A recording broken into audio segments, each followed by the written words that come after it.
Straight to the assign line next. Camera 2, can I have camera 2 next, please? Stand by on OS 7. Coming to assign 2.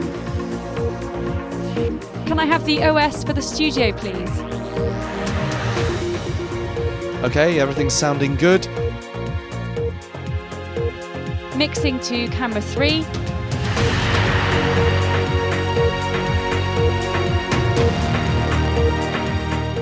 And presenters ready, please. 10, 9, 8, 7, 6, 5, 4, 3, 2. Cut, go bam, cue. On today's news, we'll have the latest from the budget, Queen and Kate, rewards cards, Red Nose Day, we'll have a report on the sport, weather, an exclusive interview with a farmer.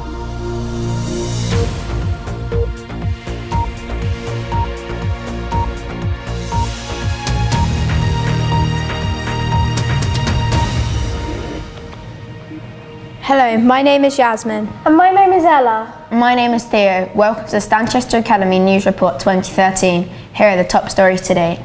Drivers are still celebrating the budget's good news that the planned petrol price rise for September has been scrapped, but some latest figures are bad news for young people looking for work. The National Statistics Office has revealed that nearly 50,000 more under 25s are now unemployed nationally, even though the total number of people in work has risen again to 71.5%. Let's go over to the interview about organic farming.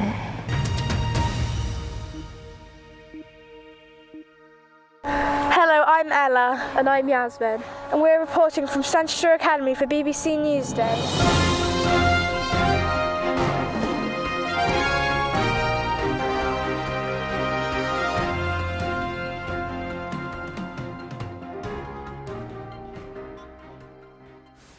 Why are you an organic farmer?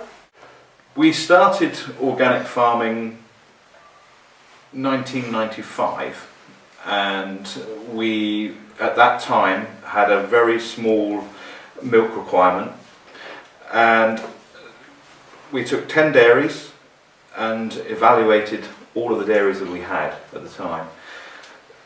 It was as simple as putting a flip chart up and saying strengths and weaknesses on the farm. And we looked at, do we take our farms organic or do we turn them into 1,000 cow super farms? We actually, at that time, also had the opportunity of supplying a large supermarket chain with organic milk. So we stopped supplying Omsco and put all of our milk straight through into this large supermarket chain. As that market grew, we then took our farms from conventional through the organic 2-year period, which is a conversion period, and with that time we also reduced the amount of herds that we had from 10 down to 4, and it just made sense. The further we got down that road, the more sense it made to us as a business. Who are your customers for your organic milk?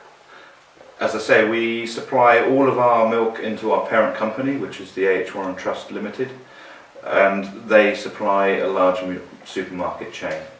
What would you say to young future farmers? I would say make sure you get a good education. I would say make sure that you're prepared to work hard, and I would say if you're prepared to do both of those things, then there's a very good future for the production of food in this country. What happens to the calves that aren't used for replacements for the dairy herd? We, as organic farmers, have the opportunity of sending our calves through a dedicated rearing system that is matched to our milk pool. So everybody that doesn't use, every calf that's not used in milk production, i.e. beef calves or Holstein Friesian male calves, would go into that system, and then they would be used for either rosé veal or taken right the way through to be sold as prime beef. What do your cows eat during the year? Our cows, it depends on the season. We would graze cows probably from April to the middle of October. We then, during the summer period, we actually make silage and we make hay, and we also grow a whole crop, which is, as you would see arable crops growing in the field, such as corn and triticale, and we then make a decision on forage stocks, what we have made throughout the year, as to whether we actually combine that grain and use it as a concentrate, or we cut it with a forage harvester and use it as a whole crop. So that then we ensile that and it becomes a fermented forage. What sort of challenges do you face in farming? Suitable staff that want to come and work in agriculture, maintaining a sensible price for what we're actually producing, and I would say combating rural crime. The Duchess of Cambridge joined the Queen and Prince Philip yesterday to celebrate the Tube's 150th anniversary. Kate, who's expecting her baby in July, said she would wear the baby on board badge from London Underground at home. The Duchess got to see a restored carriage from 1892. During the tour, Kate said, "I miss travelling on the tube." Readers of the Western Gazette will be able to receive their free loyalty cards in next week's newspaper. The card will allow those who register their details to be entered into a prize draw. Among the prizes is a day with celebrity chef Leslie Waters. Now over to our lads with the sport.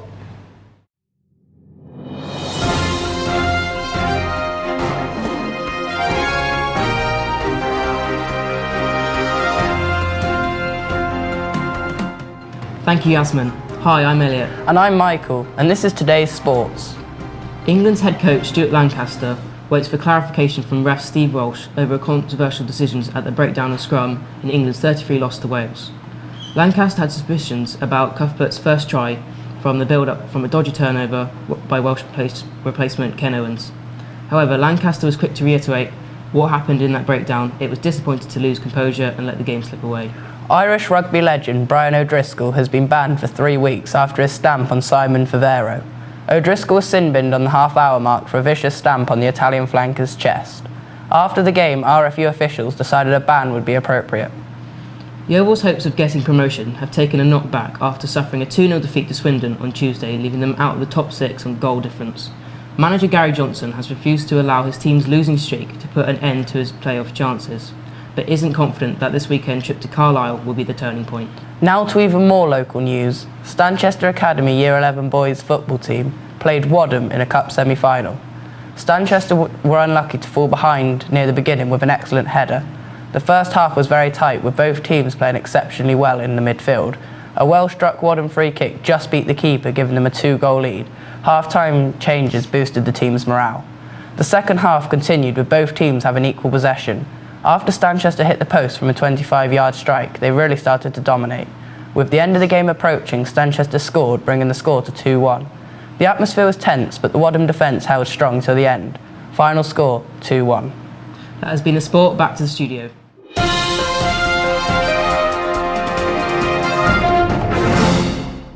Cheers, lads. And finally, Stanchester Academy has raised over £1,000 for the BBC Red Nose Day. Children at the school have been up to all sorts of things to help raise money. Some of these things are paying £1 to wear one red item of clothing and eating yummy cake. Some very brave students decided that they would run 1 mile in the rain wearing funny costumes. All of this is to help people living in poor and unsettled lives. Let's go over to Jess with the weather. Thanks guys, but the weather's horrible out here, so I'm on my way back into the studio. Rain will be with us by 1 o'clock, then as the afternoon goes on, things will get bad to worse. With winds picking up, it will feel a lot like winter. Temperatures only just creeping up to 5 degrees Celsius. Tomorrow morning, the southwest will see some unsettled conditions with blustery showers and highs of 7 degrees Celsius. As we go through the afternoon, the rain is beginning to get heavier and the temperature will start to fall down to 6 degrees. So sorry for all the children who were hoping for a snow day, it's just not going to happen. Then as we go through the night, more unsettled conditions are on the way with highs of 5 degrees Celsius, and as the night goes on into Saturday, the rain begins to clear up and we'll be looking at quite a pleasant afternoon with highs of 8 degrees. Then the night is a dry one but cloudy with temperatures just reaching 1 degrees. Sunday's looking quite a dry but cloudy as well as highs of 5 degrees, and as we go through the night we will be looking at a touch of frost and temperatures as low as -1, so don't put away your brolly now because winter's not done with us just yet. Back to the news desk with Yasmin, Ella and Theo. Thanks, Jess. Thank you for watching. Stanchester Academy, BBC, School News Report. Goodbye.